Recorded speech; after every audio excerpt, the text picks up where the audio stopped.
Hello and welcome. I am Exit Light and this is my channel. Before we get started, if you would please go ahead and click that like button, and if you would like to be subscribed and you're not, go ahead and do that too.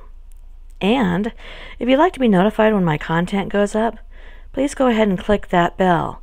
But if you'll notice, when you click that bell, somewhere on your screen will be given an option from anywhere between being notified every time to rarely being notified.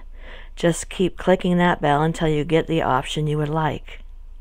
All right, let's go. The Wish. Gather around. I have a story to tell. Turn out the lights and come in close. This is a true story passed down throughout my grandmother's family. It takes us back to Ireland when fairies and sprites and witches and goblins roamed free. There was a man named Seamus O'Clery. Seamus was a strong man with a broad back. He fathered 3 sons and saw 10 more grandsons come about. As Seamus grew older, his wife Siobhan would tell him what was and wasn't good for him to eat. She'd say that his belly was entering the door before he was, and she would poke him with her broom. Seamus was a proud man and didn't take kindly to being treated as a wee child might be. On one particularly cold night, when Seamus came home from a hard day's work, helping one of his sons to raise a stable for his horses, a mighty fine stable it was, too. He was expecting a nice hot meal to fill his belly as he sat by the fire. He intended to kick off his boots and warm his toes by the flames and his tired bones with some ale. But, to his astonishment, his wife had left on the table only some dried lamb's meat and bread. Seamus yelled, "Mary, Mary, come here." And as she quickly ran into the room, he asked, "Is this the meal for a man who's worked a hard day's labor and walked home in the freezing cold and wind? Is this the meal my wife thinks I deserve for providing for my family?" And he tossed the dried meat into the fire. Opening the door, he tossed out the bread. "Let the birds eat the bread, and the fire take the dried meat to use as a tool like sticks of wood." He stormed from the house, and after a bit he came to a rest. He sat on a log, his bones weary. Unbeknownst to him, the log was surrounded by tiny yellow flowers. And soon, as Seamus began to nod off, he was awakened by a rustling sound. He slowly opened his eyes, expecting that he might see an animal of some sort, but instead, he caught out of the corner of his eye a wee fairy. The booming voice of Seamus called out, "Do not hide from me, ye wicked fairy. Come into the light the moon has cast and show yourself." Then, more rustling, until a tiny little fella, not more than the height of a mushroom, climbed upon a rock. He put his thumbs into his suspenders, his hat tilted a bit upon his head, and his long red hair matched his long red beard. "Yes, good fellow, I suppose you caught me. What is it that you want?" "Why are you lurking about?" asked Seamus. "My good sir, it is you who have disturbed our home, you who is slumbering in a fairy circle. Now, what is it you want so you can be on your way?" "It's true, then?" asked Seamus.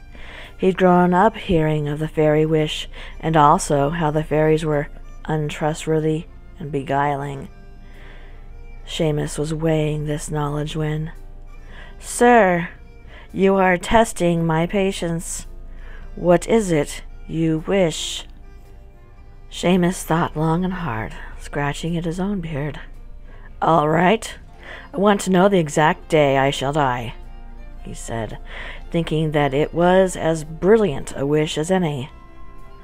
That is a wish that comes with untold consequences, sir, replied the fairy.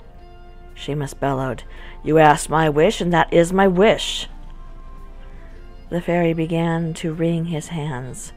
But, sir, knowing the exact day of your death can be a twisted fate. Evil lies within it, and you may pay dearly for that knowledge. Nonsense, growled Seamus. Now, are you going to tell me, or do I have to wring it out of your wee neck? Seamus thought for sure that this fairy was going to trick him from his wish, just as the lore had told. Finally, the fairy, holding his hat in hand, wringing it tightly, looking quite nervous, whispered the day to Seamus. Old Seamus sat right up and thanked the fairy, and then headed back home quickly, as it was freezing cold. But if he had turned his head back towards the fairy even once very quickly, he would have seen the fairy's eyes twinkle with glee, and his sharp teeth glistening in the evening's light, as the fairy grinned from pointy ear to pointy ear. 17 months later, Seamus burst into his home, carrying with him a large goose and a lamb's roast.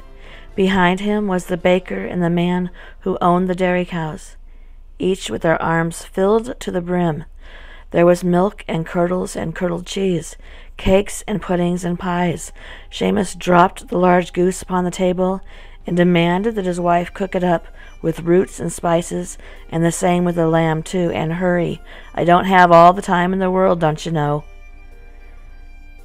Mary was quite angry by this clear display of contempt. Where did you get the money for this? She asked, as she went about cleaning the bird.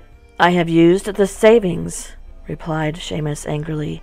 It is my money after all, and I won't be for starving to death.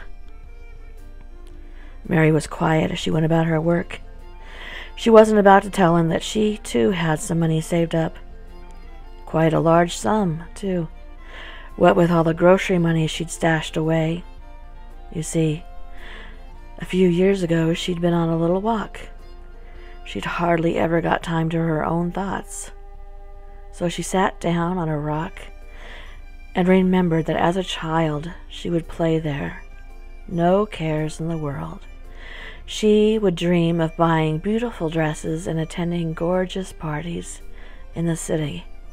She didn't want to be a farmer's wife. When, suddenly, out of the corner of her eye, she spotted a fairy. He told her to save some of her food allowance, and one day she could make her dreams come true. Some day, she'd say to herself, some day. As Seamus sat down to eat, the table covered in food, biscuits and candies and onions and roots, Seamus took his large hand and ripped into the bird, pushing a chunk of meat into his mouth.